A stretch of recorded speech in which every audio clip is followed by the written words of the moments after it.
one way in which knowing divisibility pays for itself is simply in the form of knowing your divisibility rules. So if you just print this sheet out, take half an hour to commit these to memory so that they are second nature, you will end up saving exponentially more time in terms of cutting down on the time doing arithmetic, cutting down the time you are having to do things on paper, and you will also cut down on the potential for making math mistakes.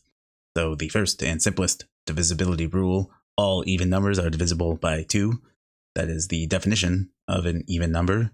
The second rule here is, this is the one I probably use more than any other. A number is divisible by 3 if the sum of the digits is a multiple of 3. So if they give you a number like 381 and you're wondering, well, is that prime or not? Is it divisible by anything? Well, if you sum up the digits, they're equal to 12, which means it must be divisible by 3. A number is divisible by 4 if A, you can divide by it twice, or if the last 2 digits form a multiple of 4. So something like 128, because 28 is 4 times 7, therefore 128 must be divisible by 4. Number is divisible by 5 if it ends in a 5 or a 0. It is also true that if a number ends in a 0, that number is going to be divisible by 10. Number is divisible by 8 if the last 3 digits form a number divisible by 8. This rule I use less just because there are less opportunities to use it. You need a number that is at least 3 digits, but you can use this as well. Number is divisible by 9 if the sum of the digits is a multiple of 9. This sort of goes along with your divisible by 3 rule. And lastly, if you add or subtract any 2 multiples of n, the result is also a multiple of n. So something like 12 plus 30. So 12 and 30 are both multiples of 6, so they should give you another multiple of 6, which 42 is. And really all this rule is doing, this is just simply due to factoring, which is also part of divisibility. Because if I have 12 plus 30, just say is equal to something, I can factor out a 6 here. I get 6 times 2 plus 5. The point is it's 6 times some integer. So that means 6 times an integer is just a multiple of 6. So the fact that you can factor out a 6 here means the result is going to be a multiple of 6. So let's see if we can apply these rules in addition to the prime factorization rules from the previous video to a problem. So this is sort of why divisibility is also so high yield, because they can just ask it in so many different ways. So here they like to do sometimes these 3-in-1 questions, which can be big time suckers, but not necessarily, especially if you can sort of figure out what the question is asking without having to actually test every single one of the options. So they want to know which of the following integers are divisible by 24. So if a number is divisible by 24, it's got to be divisible by all the factors of 24.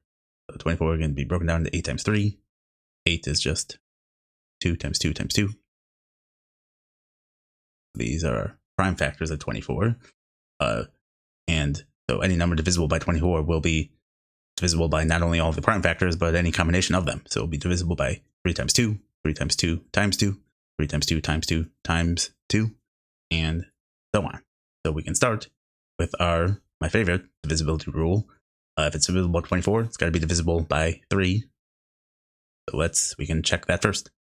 So for 192, 1 plus 9 is 10, plus 2 is 12. So that will be divisible by 3.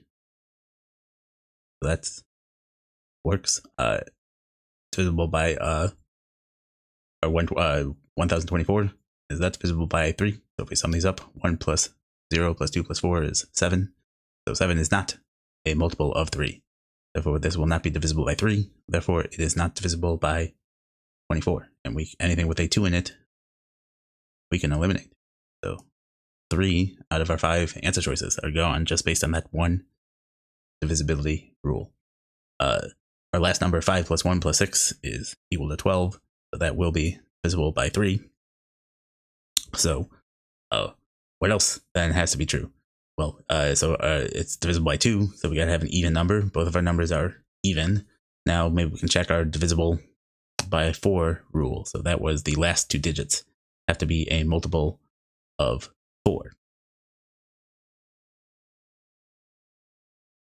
So is 92 divisible by 4? I think it is.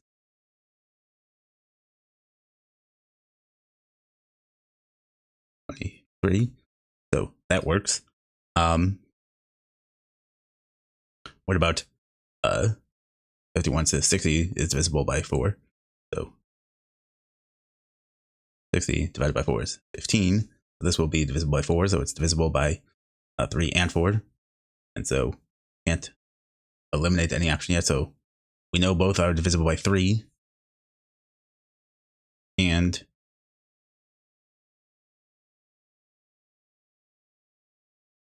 two of our 2s.